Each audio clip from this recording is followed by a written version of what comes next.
Welcome everyone, and thank you for tuning in to hear my trading and market updates. This is Uncle Frank, and I'm not a financial advisor, nor is any of the content to be construed as financial advice. This channel is for entertainment purposes only. Please remember to hit the like button if you enjoyed the presentation, and be sure to subscribe to the channel so you're alerted when I have new information to share. So now let's get into the latest updates.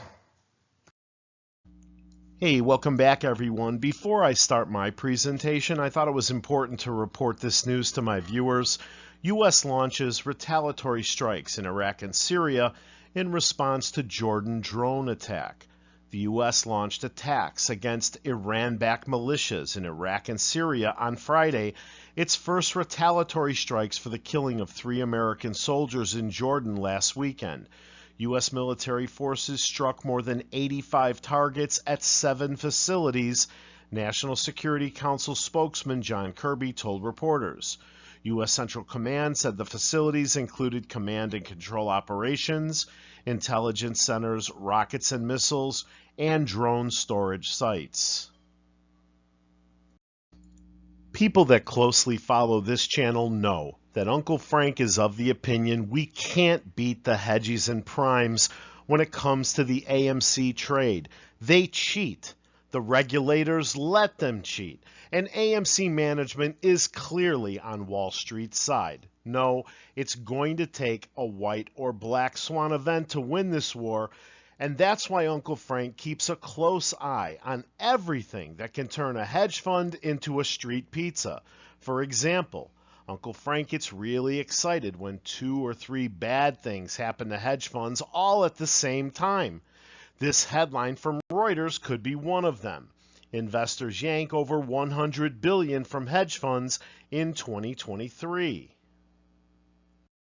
You could add headlines like the ones on the continuing commercial real estate crisis to Uncle Frank's list of favorite things from Reuters. Analysis: U.S. regional bank sell-off, a cautionary sign of more pain to come. If it's suddenly bad for Wall Street or outrageously good for AMC, Uncle Frank is optimistic. David Sachs appeared on Liz Clayman's show to warn we are in for more volatility in the banking sector. Regional banks slide week to date on NYCB surprise loss. That's the New York Community Bancorp, down 41.84%. Western Alliance Bancorp, down 11.29%. And Valley National Bancorp, down 10.44% just this past week. Let's add this headline from Benzinga. China stock rout continues. Worst week in 5 years for Shanghai Index. This brings joy to Uncle Frank because he knows the hedgies have gone long on China at the fastest pace in 5 years. I would like to add that according to Markets Insider, China's chances of staging an economic rebound this year look slim. And just hours ago on Fox News, liquidation of China's Evergrande has a lot of similarities to Lehman Brothers, analyst says. Here's hoping a couple hedge funds get roasted over the weekend. Some of you may remember I already covered this, but the fact that it's another challenging event for the prime banks and brokers to deal with, it tickles Uncle Frank, so I'm bringing it up again. No more borrowing discounts for the primes. You have to pay full price from now on. The Fed Reserve Board has announced the Bank Term Funding Program will cease making new loans to depository institutions from March 11th this year as scheduled. The BTFP offers loans for up to 1 year to banks, savings associations, credit unions, and other eligible depository institutions, with the borrowers pledging high-quality assets, including U.S. Treasuries and U.S. agency securities, as collateral. It was introduced in March of 2023 during a period of stress caused by liquidity pressures across America to provide additional funding to depository institutions.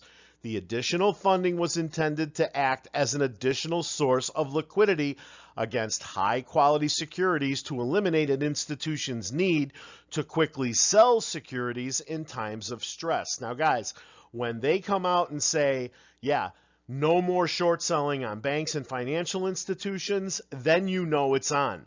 The Fed Reserve Board created the program to stabilize the banking system and provide support for the economy by ensuring banks have the ability to meet the needs of all their depositors.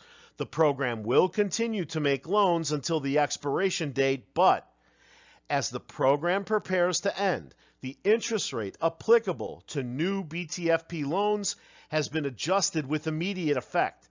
The adjustment ensures the rate on new loans extended until the program's expiration will be no lower than the interest rate on reserve balances in effect on the day the loan is made.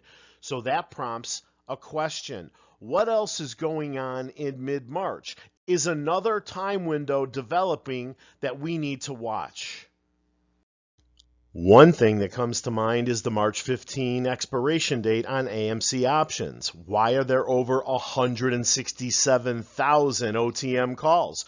That seems high compared to the previous expiration on March 8th with only 1,100. Wait a moment. Don't we have a Fed meeting on March 19th? This time window seems to be populating itself. And what's this headline from Reuters? Fed plans in-depth talks on balance sheet runoff in March, according to Fed Reserve Jay Powell. U.S. Fed Reserve Chair said on Wednesday that officials have begun discussing what it would take for them to stop the ongoing runoff of the central bank's balance sheet.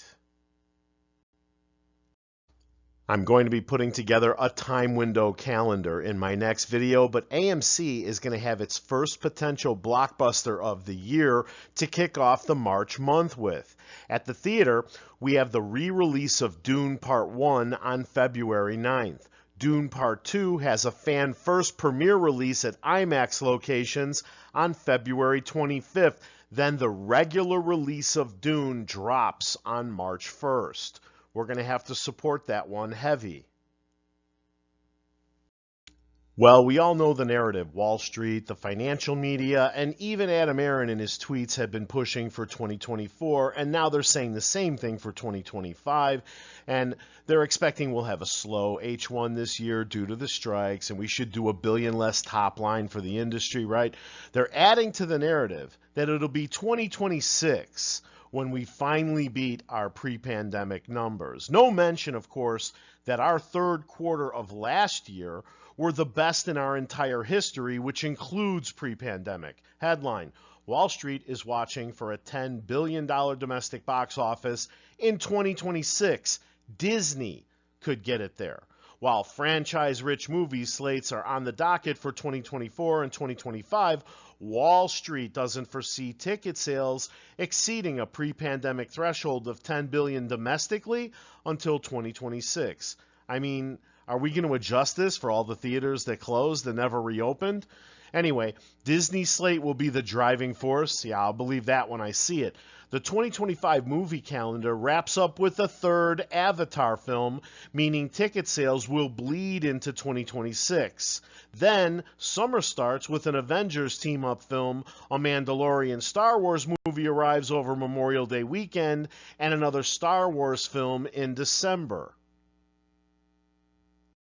So what's going on at the theater right now? The Chosen Season 4, Episodes 1 through 3 drop Thursday, February 1st, and Argylle premiered on Friday, February 2nd.